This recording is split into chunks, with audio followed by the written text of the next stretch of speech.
Welcome inside TD Garden, everybody. My name is Mike Petraglia, joined again by Josue Pavon, Celtics writer for the Green Street blog on WEEI.com. Josue, we watched the Celtics get in the front door, not the back door. We didn't have to wait for the Cavaliers to lose, even though they did at home against the Toronto Raptors without LeBron James. The Celtics go on a 24-2 run in the fourth quarter, really basically powered by the reserves of Brad Stevens' bench, and post a 112-94 victory over the Milwaukee Bucks in the 82nd and final regular season game. The Celtics finish at 53-29. The top seed in the Eastern Conference. They will face Rajon Rondo, Jimmy Butler, Dwayne Wade, and the Chicago Bulls in Game 1 here at TD Garden on Easter Sunday night, 6:30. The game will be on TNT. The NBA at this point of taping, has only released the first game of the Eastern Conference first quarter series. So the Celtics will get underway with their Eastern Conference playoff series against the Chicago Bulls on Easter Sunday night. First of all, your quick thoughts on how the Celtics came out sluggish in this game. They were down 15 points to a Milwaukee team that, including the Greek freak Giannis, was sitting 4 of their players back in Milwaukee. I thought they were settling for shots, Trags. You know, they were really living and dying by the three. Luckily, they lived by it, because in the fourth quarter, they just went off, and that's a lot, like you said, the reserves went off. Gerald Green played a great fourth quarter. Kelly Olynyk gave us great minutes tonight. I thought the shooting was sort of fool's gold, so to speak. I mean, they were fortunate that they fell in the fourth quarter, but I mean, they were close to about 33s through 3 quarters. A little bit too much for my liking, but luckily it turned out well for them in the fourth quarter. Really, my big concern early in this game, Josue, was not the fact of whether or not the Celtics were going to finish with the number 1 seed. It's how they played, and defensively, they didn't show up. 36 points in the first quarter. Yes, Milwaukee was hot from beyond the arc, but they are not guarding the low post at all well. And I think, you know, for a team like the Chicago Bulls, Brad Stevens after this game said, the thing about the Chicago Bulls, yes, they have guys like Jimmy Butler, they have Rajon Rondo, and they have Dwayne Wade. They killed us on the glass in the games that they won against us. We have to do a better job in the paint. We have to do a better job on the glass. Otherwise, it's going to be a tough road to hoe against Chicago. Absolutely, because, you know, a lot of those second chance opportunities, I mean, that's how the Bulls beat the Celtics this season.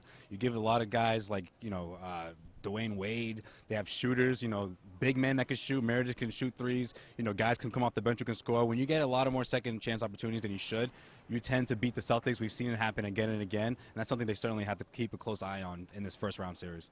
I think something the Celtics also have to keep an eye on, and I want to get into this because I wrote about it on the Green Street blog, and you certainly talked about it before the game. The minutes of Isaiah Thomas. He ranked 27th in the NBA, which doesn't sound like a high number with 34 minutes per game, but he played 75 games, by far and away the most on the Celtics roster this year among their regulars. And obviously he finished second in scoring in the league. He had an MVP caliber season, and you know, averaging 29.1 points. Only Russell Westbrook scored more a game in the NBA this year, and we know what kind of historic season Russell Westbrook has had. But after the game, Isaiah Thomas told us in the locker room, we want more. The question for you is, how many more minutes a game can Isaiah Thomas realistically play come playoffs? 38, 39 minutes. I mean, Trags, if they're in a situation where it's, you know, a 2-possession game and they're not getting blown out or blowing out their opponent, I want to see Isaiah out there playing the most that he can.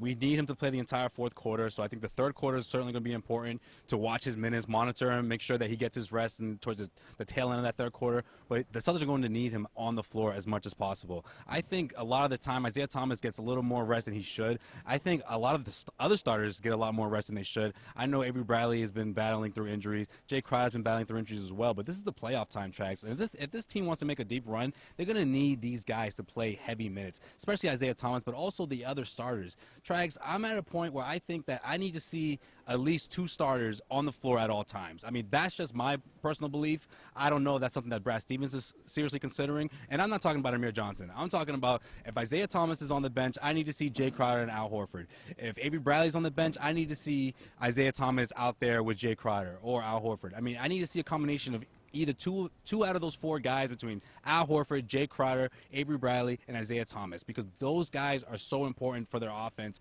And when those guys aren't on the floor, I feel like the Celtics have tough stretches where they cannot score a basket. Well, that certainly has been proven out to be the case, Josue. I don't think anybody would argue with that. Is when Isaiah Thomas is not on the floor, they struggle to find a scoring option. But the thing I would tell you, and the thing I would counter, Josue, is that Isaiah Thomas made a habit this year pointing to his wrist, meaning it's fourth quarter time, it's time for me to turn it on.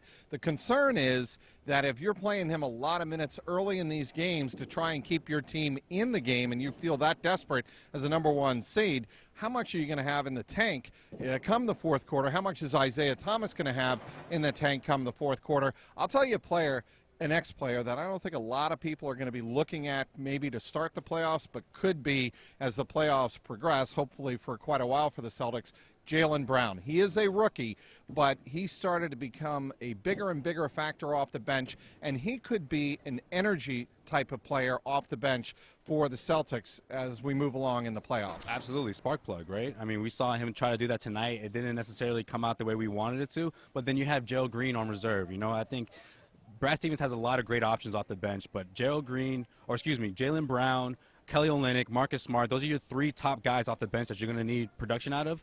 If one of them fails, I feel like you have Gerald Green and Jordan Jerebko to fall back on. But what makes Jaylen Brown so important is what he's able to do defensively. And no question about that. I love his feet. I love how he's able to move them, you know, regardless of who he's guarding. You're going to need someone like that to help guard Jimmy Butler in this series. It's going to be very important. When Jay Crowder's getting his rest, I think Jaylen Brown's going to be the go-to guy to help guard Jimmy Butler in stretches where they really need to come up with stops against one of the better scorers in the NBA. You surprised? Look, LeBron James, as we said earlier, did not play in their season finale at home against the Raptors. You surprised the Cavaliers went 0-4 after they beat the Celtics a week ago here on this very court to presumably take over the number 1 seed and roll to the number 1 seed. They really collapsed down the stretch. They did collapse, Trags, but I don't think we're ready to say the Cavs could potentially choke in the playoffs. I mean, I still put them in the Eastern Conference Finals. Great chance with them going to the NBA Finals, but let's just say for now, let's put them in the Eastern Conference Finals. I think they'll be okay.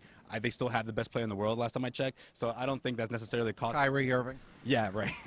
Probably the second best player in the Eastern Conference, actually. They have Kyrie Irving. They have the 2 best players in the Eastern Conference on the same team, so I don't think there's any cause for concern. And I love what Brad Stevens said before this game. You know, they are the team to beat in the East. That hasn't changed, and I think they're that team by a mile, I think it's safe to say. What's really interesting to me is the Cavaliers are still the team to beat. The Celtics, this formation of the Celtics led by Isaiah Thomas, has yet to win a playoff series. I mean, they got swept by the Cavaliers, and after the game, you know, Brad Stevens said, you know, 2 years ago, it really wasn't even a series. Last year, he acknowledged after tonight's game that he was disappointed in the way last season ended, because I think he felt in the heart of hearts they were a better team than the Hawks, and they did not come through in games 5 and 6 when they lost in 6 games. Well, losing Jay Crowder was huge. Avery Bradley, of course, was big in that series, you know. Right. I still say the Celtics could have easily won that series. Maybe not easily, but it would have been at least 7 games. Could have gone either way if they had both of those guys. This time around, they have both of those guys. So I think you're going to see a lot of more intensity on the defensive end, a lot more stops against the Bulls. And this is a good Chicago team when they can get going offensively, but it's really going to come down to the Celtics' defense. And I know that's something that we've been talking about all season, about how, you know, when they're playing defense at a certain level, they are very tough to beat. But it has to start now, you know, Trags. You know, this is a team that you can't come out in the first half the way they did today against the Milwaukee Bucks and play the way they won't. I don't think anybody thinks that they will. Right. I don't know, Trey. I mean, a lot of these guys, again, they don't have a lot of playoff miles on their back. Of course, having home court helps that. But I think defensively, I mean, setting the tone in the beginning of the games is huge. And, of course, that third quarter, that epic third quarter that always seems to sort of dictate which way the game's going to go throughout the entire Celtics season is going to be crucial as well, too, Trags. I think so. Yes, so these Milwaukee Bucks, again, they were resting the Greek Freak and 3 other players, Chris Middleton and a couple of other players. So they really didn't have a lot to play for. They will play the Toronto Raptors, the number 3 seed in the Eastern Conference. And so there'll be some very interesting first-round matchups to watch in the Eastern Conference. And, of course, the Washington Wizards, I think I like them to really make it through to the Eastern Conference semifinals. I like them, and I still like the Raptors to eventually make it through, maybe to the Eastern Conference Finals. I mean, I really like those guys. I think it's the addition of Serge Ibaka is huge for them, and that's something that's going to be a tough matchup for any team that plays them, including the Cleveland Cavaliers. But let's see what the Celtics can do here. I mean, if they do make it to the second round, I mean, that is down the road. It's going to be a very tough matchup no matter who meets them there, but it's going to be interesting to see how they go about this first-round series. How intense are they going to be against Chicago? You say they'll be intense. I think so. They'll be intense as well. But again, when you're playing against one of the better scorers like Jimmy Butler, you're playing against a team that can really get going offensively when they're on. The Celtics are going to have to come up with those big stops, and they're going to need all their guys to come up big. And the wild card in this series, what's Rajon Rondo going to do? Your boy, your buddy, he's coming back to town for a whole series. I'm sure he'll have a smile on his face, and the lights are going out on us. So I think that is a cue from above for us to wrap it up here next time. You can follow us on the Green Street blog on WEEI.com. We'll have complete coverage of the Celtics playoff run for as long as it lasts. Josue Pavon, myself, Mike Petraglia, and our entire WEEI.com sports staff will have you covered as the Celtics begin their playoff run this Sunday night, Easter Sunday night, with a Game 1 encounter against Jimmy Butler, Dwayne Wade, Rajon Rondo, and the Chicago Bulls. 6:30 tip-off. The game will be nationally seen on TNT television. So for Josue Pavon, I'm Mike Petraglia, inside TD Garden, WEEI.com.